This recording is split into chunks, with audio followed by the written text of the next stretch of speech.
తన నటరాజుకి నట భంగిమవో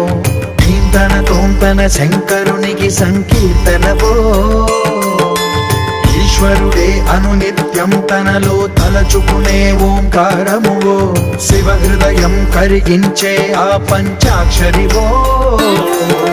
నీ మదిలో మహా